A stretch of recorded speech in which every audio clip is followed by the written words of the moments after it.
Ayon niya kay Cecil Myers sa Tagalog, ano po, ang matagumpay na pag-aasawa ay tatsulok.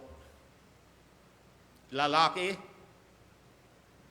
babae, at Diyos. Walang sinabi diyan, tumboy o bakla. Babae, lalaki, babae, at Diyos. Malinaw po, hindi sapat ang pagmamahalan kung wala ang Diyos. Kapag Diyos ang sentro, mas matibay ang pundasyon ng pagsasama. Kapag wala siya, kahit gaano katamis ang simula, tiyak ang bitak sa dulo na maaring tuluyan mawasak o masira. Bilang panghuli, ang problema ng biyanan at manugan ay kadalasan ugat ng maling pagpili sa simula. Ang kasal na wala sa kalooban ng Diyos ay nagiging pasanin ng magulang. Hindi pagpapala tulad ng nangyari kina Isaac at Rebecca. Tama ang palaala. Ano po? Huwag kang tumingin sa paligid sa paghahanap ng makakasama sa buhay. Tumingin ka muna sa itaas. Ibig sabihin, unahin ang kalooban ng Diyos bago ang damdamin. Ang hamon, sikapin magkaroon ng mahusay na relasyon sa pamilya, lalo na sa pagitan ng magulang, anak, at manugan. Mga kapatid, ang kalooban ng Diyos ay malinaw. Kristiyano lamang. Hindi lang sa pangalan, kundi sa pamumuhay. Sapagkat ang tamang pag-aasawa ay hindi lamang nagpapasaya ng mag-asawa, kundi nagbibigay kapayapaan sa buong pamilya. Kaya nga, hindi lang pampamilya, panglangit pa. Tayo manalangin. Salamat, Panginoon Sos, sa mga biyaya at pagpapalang inyong kaloob.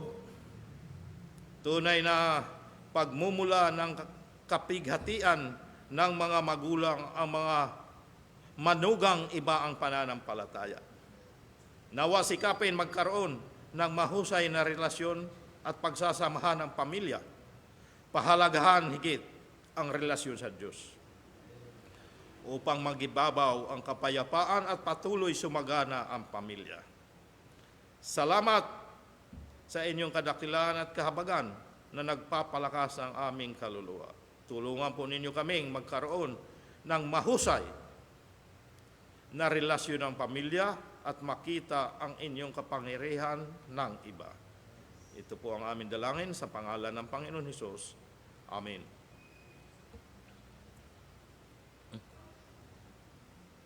Sa ating pagkakaloob, ay nga sa Lucas, Kapitulo 6, versikulo 38, sabi dito, mangagbigay kayo at kayo'y ibibigyan, takal na mabuti, pikliglig at umaapaw, ay ibibigay nila sa inyong kandungan, sapagkat sa panukat na inyong isukat, ay doon kayo muling susukatin. Ibigay po natin sa Panginoon ang pinakamahusay na handog. Tayo manalangin. Panginoon Diyos na makapangyarihan sa lahat, salamat po sa mga aral at na aming kaloob. Salamat sa mga biyaya at pagpapalat kalakasan na aming tinatamasa sa araw-araw. Sa aming pagkakaloob, pangunahan mo kami. Hipuin mo ang puso na magbigay na may pag-ibig at kagalakan. Ito po ang aming dalangin sa pangalan ng Panginoon Hesus. Amen.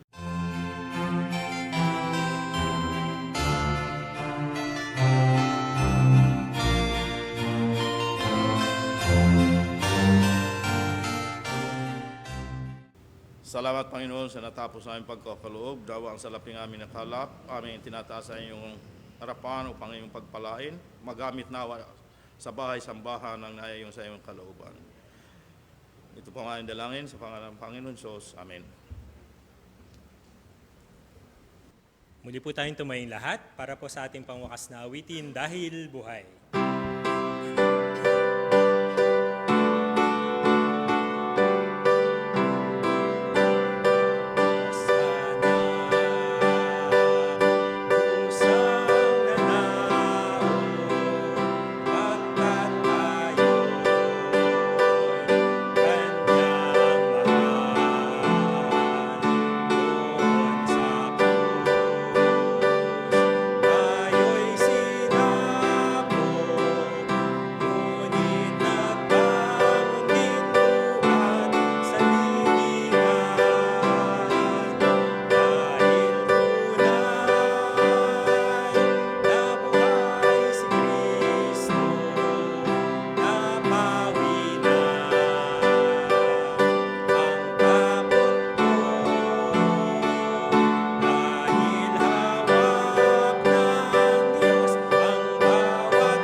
Tayo manalangin. Panginoon Diyos sa makapangyarihan sa lahat, salamat po sa mga pagpapalang spiritual na aming tinanggap na nagbibigay kalakasan ng aming puso. Tunay na ang maling pagpili ng mapapangasawa ay pagmumula ng kapighatian ng mga magulang. Pumili ng wastong makakasama sa buhay upang magkaroon ng mahusay na relasyon sa pamilya, lalo na sa pagitan ng magulang, anak at manugang, at mangibabaw ang kapayapaan sa pamilya. Nawa tumimo sa aming puso at isipan, nagtitiwala po kami at nananalig sa iyong kadakilaan at kahabagan.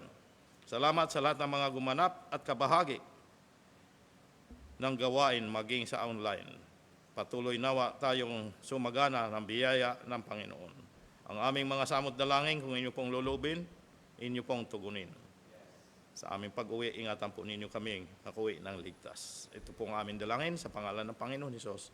Amen.